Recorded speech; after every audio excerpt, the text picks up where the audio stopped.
Now, I'm not one to really favor a certain country over another depending on how many punk bands they have, or, oh, this country has the best punk, this country has the best punk, for reasons or whatever. I really don't care, so long as I enjoy it.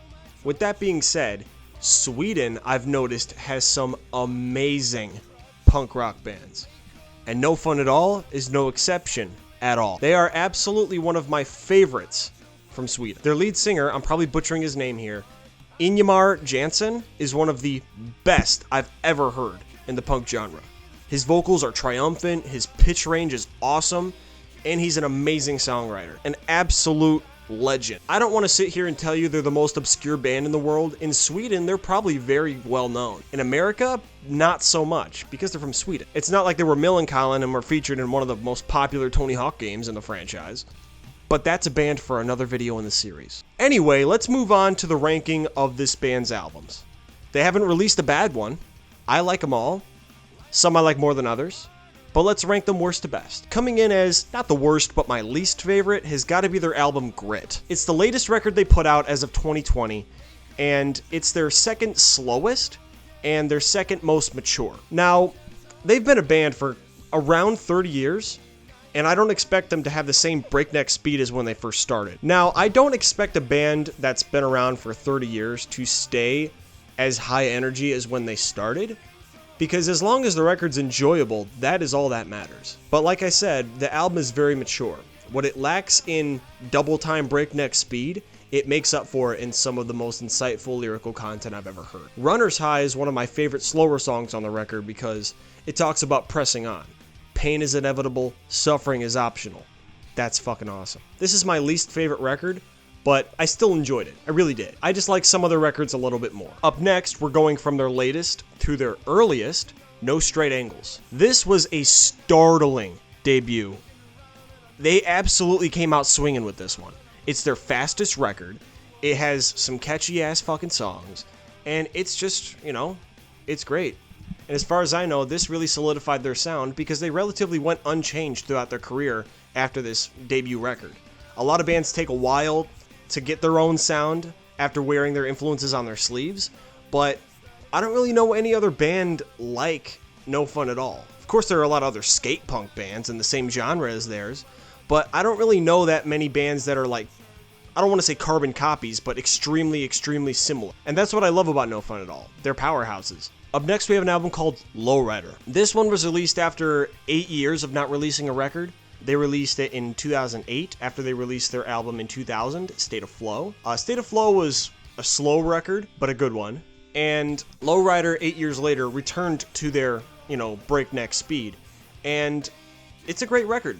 It seriously is. Now, the reason why this record is in the middle is because it's not the best I've ever heard, but it's not the least I've ever heard, which, it's kind of redundant for me to say. I don't have much to criticize it about, but I also don't have much to praise it about. It's just, it's a good record, but it's not necessarily iconic in any way. It was a return to the roots, basically. And that's what I liked about the record. I also bought the reissue off of their Swedish website, and I paid about $30 for it. But it was worth it. Up next is the record I mentioned in the description of Lowrider, State of Flow. If I had to describe this record in one word, it would be ballsy. The reason why is because skate punk bands are usually breakneck speed, double time shit, and No Fun at All is no stranger to that at all. But this record doesn't have any fast songs on it at all whatsoever. Now, that can either be really good or fucking terrible. But in State of Flow's case, it's a fucking amazing record. The reason why I feel like it worked for No Fun at All to do something like this is because their guitar playing, I wouldn't want to say complex or technical, but it's not just power chords. They incorporate other strings, they incorporate different kinds of chords, they incorporate the higher strings instead of just power chords and shit, and they make some melodic masterpieces with that shit. And it's, when it's slowed down in some of their songs are ballad-esque kind of way, it honestly kind of works. Like, it really does. It actually works out tremendously. I never got bored of this record. It's damn near perfect. This record goes to show that sometimes if you slow down a little bit, you make a great record. Granted, that's a case-by-case basis, but there are a lot of records out there of skate punk bands that slow down or change it up a little bit, and the record ends up being damn near fucking perfect. And this record is that in spades.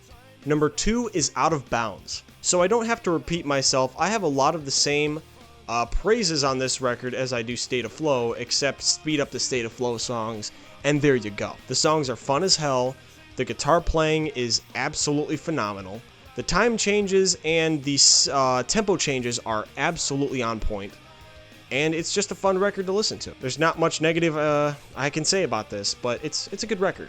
And my favorite No Fun at All record, coming in at number 1, is The Big Knockover. This album is absolutely perfect, and I will never, ever, ever get sick of it. The songwriting is tremendous on this album. The pacing is perfect. It has a perfect repeating pattern of fast songs and slower songs, and it just absolutely is the pinnacle of No Fun at All. I want to say what really does this record justice is the production value of it. In my opinion, it's the best out of all their records.